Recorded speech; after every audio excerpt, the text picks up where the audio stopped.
comme vous le savez, je suis ambassadeur de Mousse pour les produits Dyson. Donc à l'heure actuelle, j'ai en test le robot aspirateur Dyson 360i. Donc c'est une petite merveille de technologie, très pratique dans ma situation étant donné que je travaille, que j'ai 5 enfants et que parfois j'ai un peu envie de faire autre chose que de passer l'aspirateur du week-end.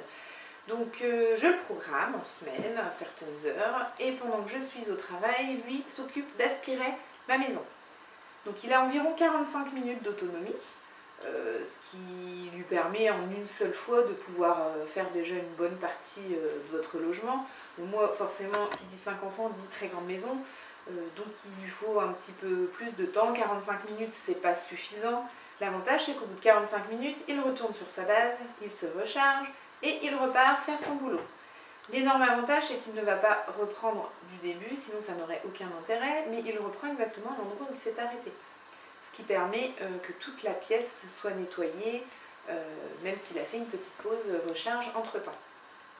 Comme vous voyez derrière, mes chaises sont remontées, donc c'est régulièrement le cas à la maison, puisque pour lui faciliter la tâche, on lui libère la place au sol.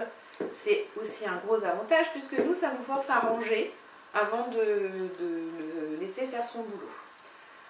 Donc pendant les démos, les gens sont assez bluffés justement par cette autonomie, par le fait qu'il fait vraiment toute la pièce. Il a une technique à lui pour le faire puisqu'il travaille un petit peu en escargot. Donc il ne faut pas trop le regarder faire parce que sinon on va se dire ça rime à rien, ça n'a ni queue ni tête, sa façon de travailler. Mais voilà, ça doit être logique. Que vous dire d'autre? Sinon que je pourrais plus m'en passer. Je veux le garder vraiment. Puis il fait partie de la famille. Puisqu'on l'a appelé comment? On l'a appelé bébé 6. Il est quand même super mignon. Ouais, on l'adore, on veut le garder. Trop beau. Maintenant il ne reste plus qu'à trouver l'aspirateur qui passe la serpillière. Ce serait bien. Courage Dyson, vous allez y arriver. Bye bye.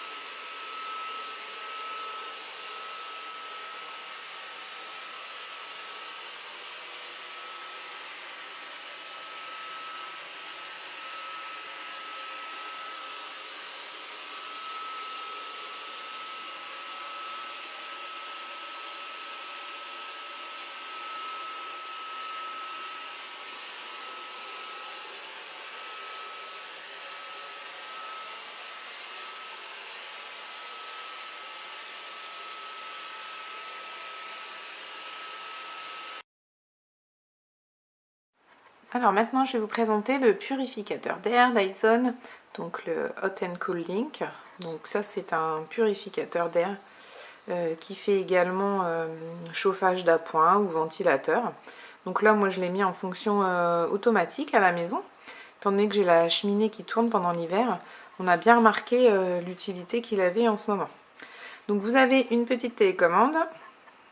Voilà, donc en fait vous pouvez le mettre en mode auto. Hop, là il se mettra en mode auto. Je ne sais pas si vous entendez la soufflerie qui se met en route.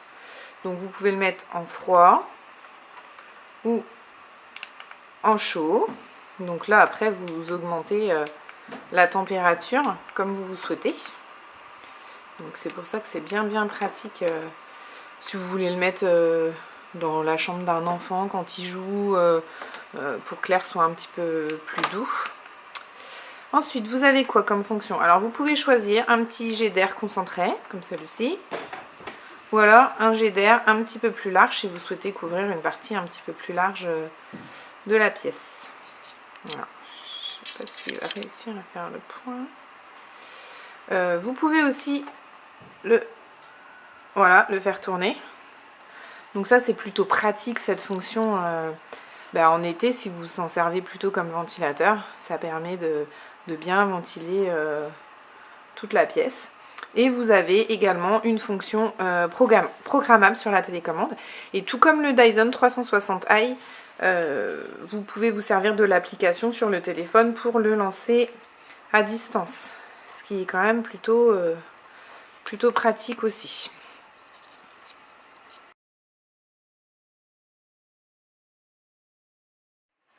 Alors je voulais vous montrer comment ça fonctionne à peu près sur l'application du téléphone, donc le petit icône Dyson.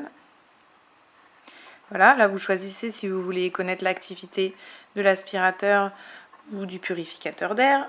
Donc là en l'occurrence je voulais vous montrer. Donc voilà, là il me dit qu'à l'heure actuelle l'air de ma pièce est plutôt passable. En effet je viens d'allumer la cheminée, ça fait pas très longtemps qu'elle tourne et du coup on voit tout de suite la différence. Donc vous avez le détail, donc vous voyez c'était passable en général, elle est devenue un peu meilleure. Donc voilà, on voit nettement la différence. Je ne sais pas si vous pouvez vous rendre compte. Donc la courbe en début qui était plutôt bonne au niveau de la qualité de l'air. Et là ça doit correspondre à peu près au moment où j'ai allumé ma cheminée. Donc forcément il y a des émanations un peu toxiques quand même avec les cheminées. Donc là mon purificateur me montre clairement qu'il y a un petit pic qui n'est pas terrible. Donc voilà, mais ça va vite se rétablir puisqu'il est quand même super efficace à ce niveau-là. Donc voilà tout l'intérêt de l'application.